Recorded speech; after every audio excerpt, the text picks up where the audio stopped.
पढ़ने और ध्यानपूर्वक मन लगाकर पढ़ने में बहुत बड़ा सीधा अंतर होता है। पढ़ना तो उसे भी कहा जा सकता है जब घंटों तक पुस्तकें आपकी आंखों के सामने खुली हों, परंतु आपका ध्यान कहीं और भटक रहा हो। किंतु ध्यानपूर्वक पढ़ने का अर्थ यह है कि आप जितने समय भी पुस्तकों के समीप बैठे, उस समय में आपने अनिवार्य रूप से कुछ न कुछ याद किया, उसे समझा और उसका कोई सार्थक परिणाम निकाला। यदि आप जीवन में वास्तव में कुछ बड़ा करना चाहते हैं तो यह जो आप किताब सामने रखकर खुली आंखों से स्वयं को और अपने परिवार को धोखा दे रहे हैं, इसे तत्काल छोड़ देना होगा।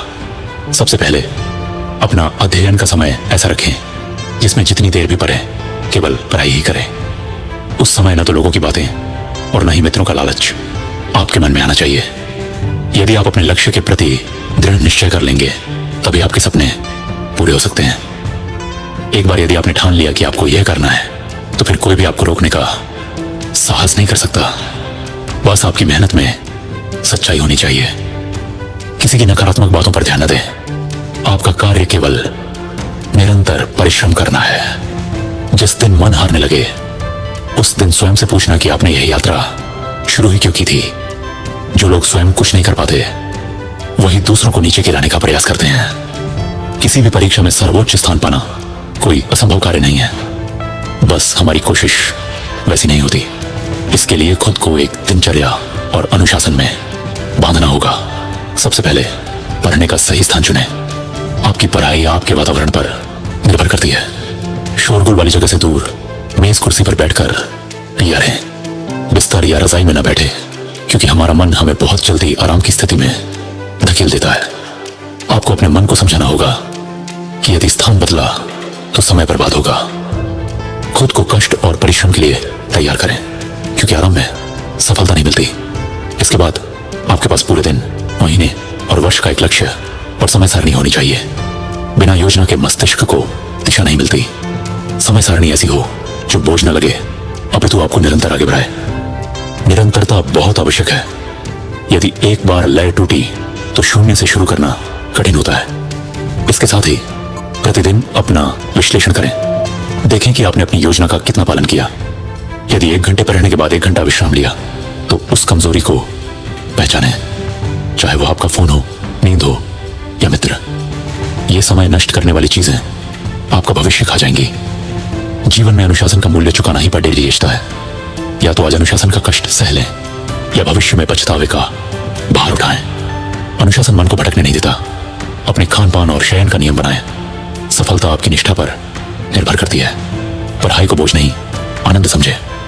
सदैव कृतज्ञ रहें कि आपको पढ़ने का अवसर मिला। उन परिस्थितियों को कभी न भूलें जिनसे आपके माता पिता गुजर रहे हैं। जब भी पढ़ाई से मन उछटे तो याद करें कि आपके परिजन सुबह 4 बजे उठकर खेतों में या काम पर पसीना बहा रहे होंगे ताकि आप पफ रह सकें। उनकी वह मेहनत और उम्मीद ही आपकी सबसे बड़ी प्रेरणा है। आप उन करोड़ों लोगों से भाग्यशाली हैं जिन्हें नसीब में घर और शिक्षा नहीं मिलती। अच्छी किस्मत स्वयं नहीं आती, उसे मेहनत से बनाना पतेरी रहता है। ईश्वर भी उसी का साथ देता है जो ईमानदार हो। यदि आज आपके पास व्यर्थ कामों के लिए समय है तो विश्वास मानिए, आने वाला कल बहुत कष्टप्रद होगा। उस समय केवल पछतावा बचेगा। मेहनत का कोई विकल्प नहीं और सफलता का कोई छोटा रास्ता नहीं होता। या तो पूरी जान लगा दें या फिर जाने दें, परंतु पढ़ने का ढोंग करके किसी को धोखा न दें।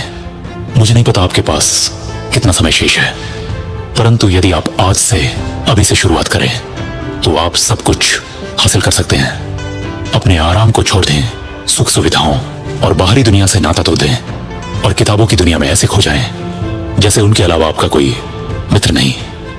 आज जो मित्र आपका समय बर्बाद कर रहे हैं कल वे साथ छोड़ देंगे, किंतु आपकी शिक्षा अंतिम श्वास तक आपके साथ रहेगी। संसार में 99% असफलताएं उन्हीं को मिलती हैं जो बहाने बनाते हैं। अतः बहाने बनाना छोड़ दें, आत्म अनुशासन अपनाएं और मन को वश में करें। महान उपलब्धियों में समय लगता है, लेकिन मेहनत करने वालों का समय अवश्य आता है। मुझे विश्वास है कि एक दिन आप अपनी मेहनत से न केवल अपना बल्कि पूरे देश का नाम रोशन करेंगे।